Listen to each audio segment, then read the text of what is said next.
Hi everybody, it's Chris, and welcome to another video by the Infinity System. Tonight's video is part 3 of our Denying DID series. Parts 1 and 2 have been really well received by you guys, where we showed first off a visual example of what denial looks like through the video of us recorded just way back before we actually had our diagnosis, to show you what was kind of going on in the thought process and what the actual denial of it looks like. Part 2 basically dealt with the nitty-gritty of it, why we deny, and how we can possibly move on from that. But we kind of thought that was going to be the end of it, that there was only going to be the 2 parts, but something happened to us that impacted us in a very powerful manner. And we realized that there was a third part that needed to be made. After the first part's a part of the condition, and the second part, Trauma Doesn't Lie, which is pretty in-depth, there was a part being left out. And after we had done those, and we were discussing with a couple of our friends, which we have mentioned. We become friends with 2 systems, and this has proven to be an invaluable part of our support system. We didn't have any friends before this, and it was just kind of one of those weird twists of fate type things that if we hadn't actually taken the step of starting the channel, we never would have met these wonderful people. And we have been very supportive of each other. We've kind of got this, I guess, circle of friendship. Systems aren't that accustomed to what most folks would consider positive friendships, because we're constantly looking over our shoulder and behind our back, because we've been traumatized so much that we are gun shy. So this is a natural thing, but there's a connection there, and we are able to tell each other things that we wouldn't be able to tell, like, say, a neurotypical, or no offense, but there are some things that NTs just will never understand, no matter how hard you try, that you can say to another system and they will get it like that.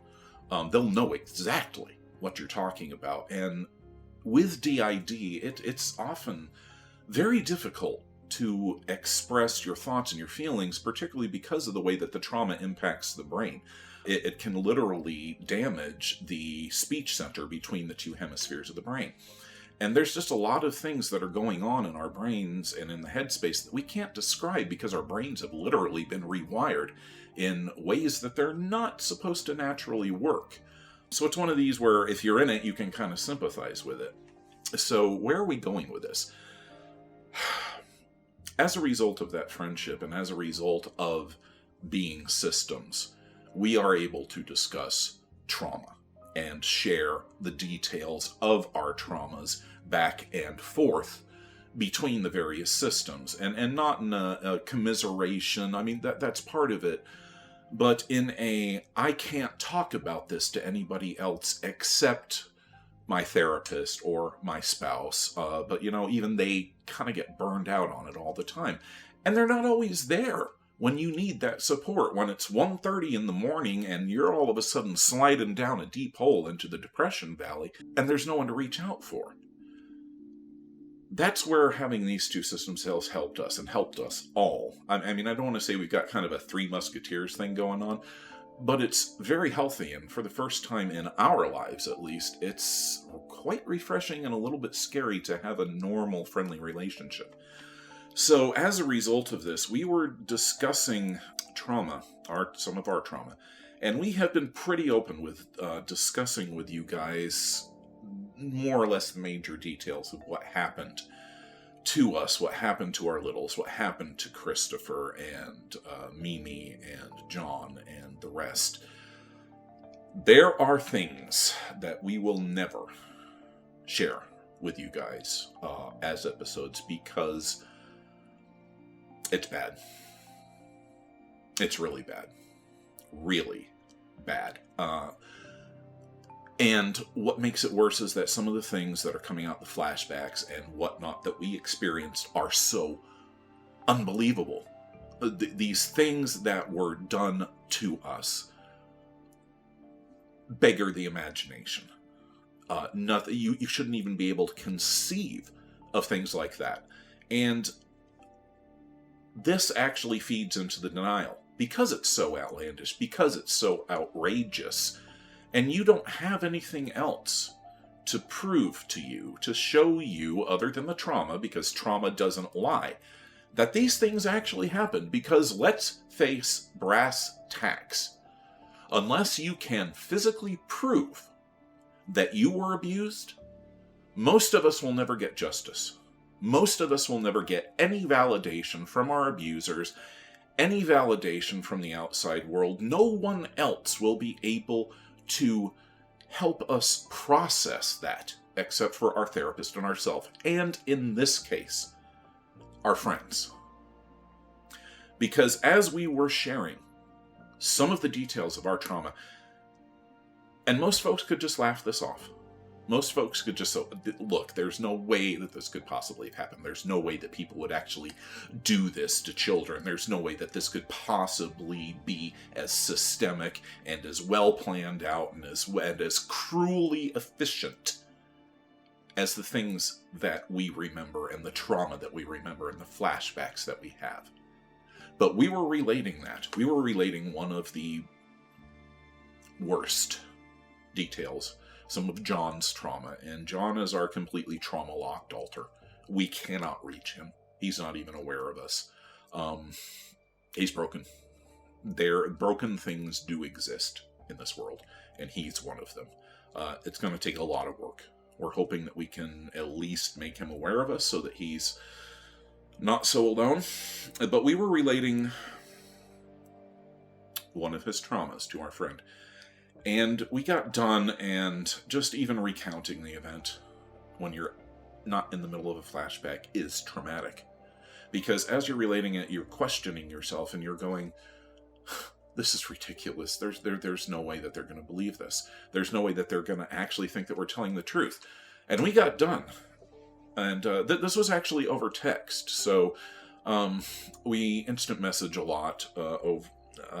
And I don't know about you guys, but when you're in a text conversation with somebody, there's always that heavy pause between the time when you hit send on something that's really gut-wrenching and the time when they respond, when they reply. And 1,000 doubts and 1,000 possibilities and 1,000 things run through your mind all simultaneously. And that's exactly what was happening with us.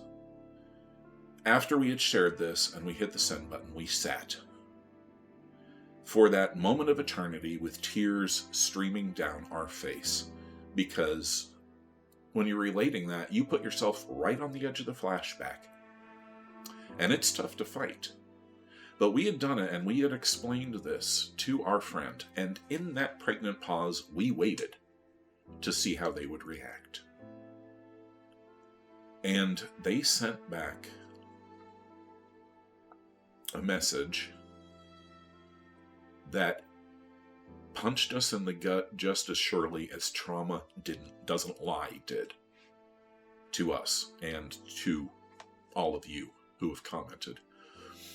And again, ironically, it was just 3 little words. In this case, our friend wrote back, "I believe you."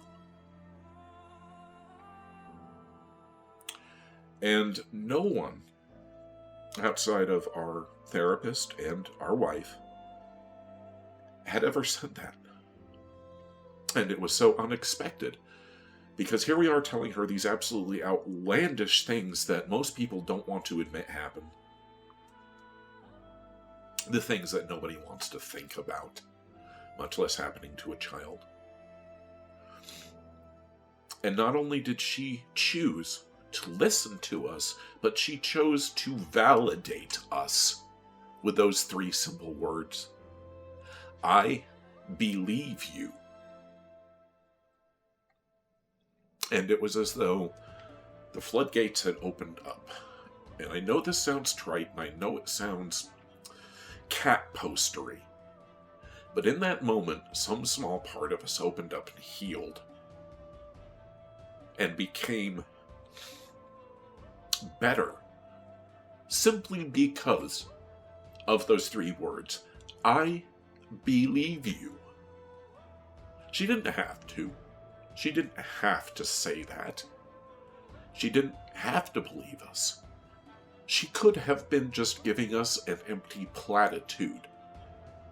Sent a heart or an emoji, but she didn't. She chose to reach out past her own experience, past their own experiences, their own hurts, their own traumas, and to put themselves in our shoes and see that this wasn't so outrageous, that this wasn't so outlandish, and even if they found it hard to contemplate, they still said, I believe you.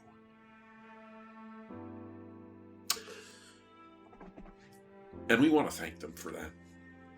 We already have, but on video, here now, thank you. Thank you. Because that validation is so important. Not only for us, but for all systems and all trauma survivors out there.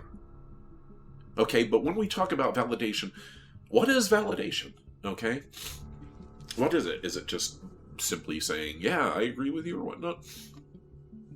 It's a little more complicated than that, and I promise we're not going to go off of the deep end here into a lot of facts and things, but there are a couple things that we want to point out. Because for the past week or so, we've been niggling on this. Ever since she said those 3 words, we knew that we would have to make part 3.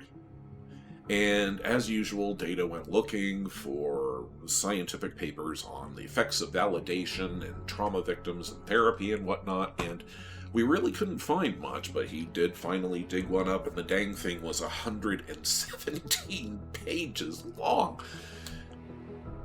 And we just decided last night, as we were actually going through it and he was trying to do some bullet points for us, that we just simply needed to sit down and speak from the heart. But we do need to tell you what validation is, so that you'll recognize it when you know it. By definition, it's a process in which a listener communicates that a person's thoughts and feelings are understandable and legitimate. That's it in a nutshell, right there. I hear you, I understand you, and I validate you. It's legitimate. This is your experience.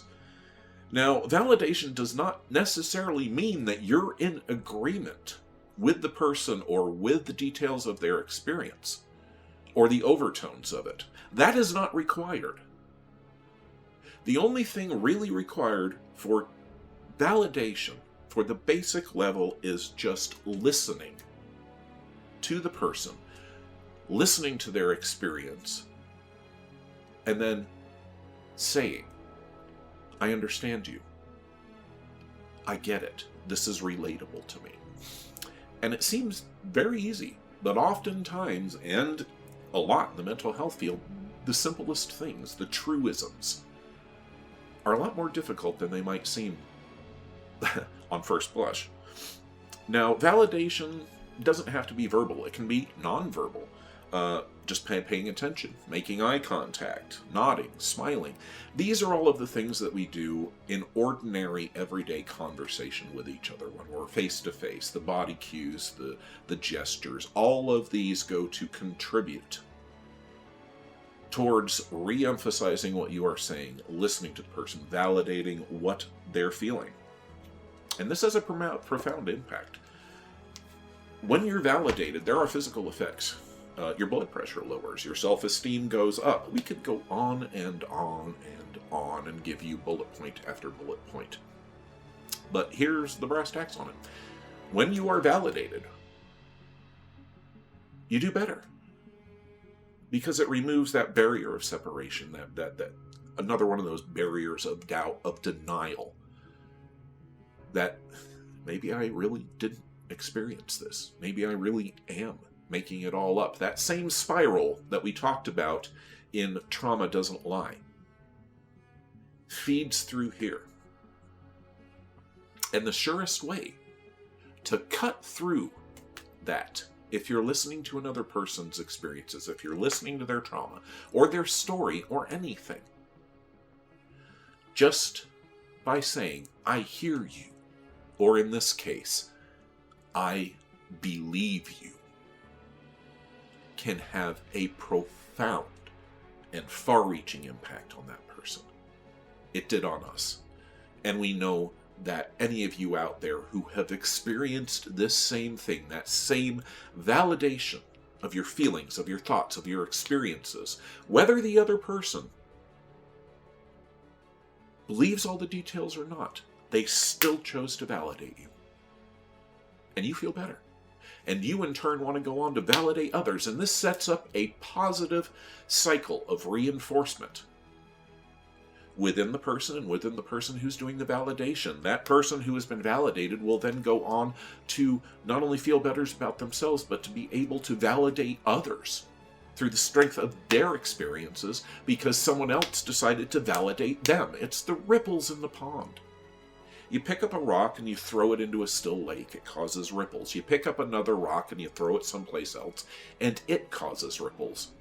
And those ripples come together and interact and spread out and form more in a never-ending chain of cause and effect.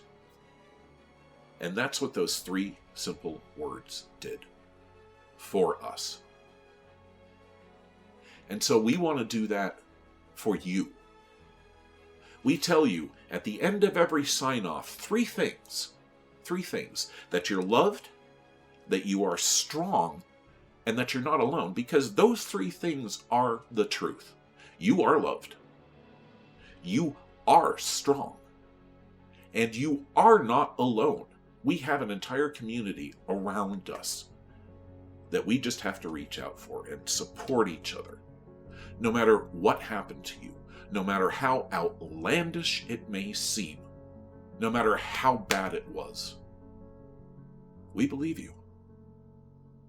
We believe you. And thank all of you out there, our viewers. The channel's grown like crazy. And we thank you, all of you out there, for that. We never expected this level of response. It's amazing. And it just goes to show not that we're hitting the right notes, but that there is an incredible community out there of very strong people, of very worthwhile people, who have unique stories and unique perspectives to share, and who are getting out there, big and small, channels to tell their stories, to help break the stigma, and to spread awareness. And we encourage that. So you get out there, you tell your story. Speak out. And always, always remember that you are loved, that you are strong, and that you are not alone. I'm Chris. Thanks for watching.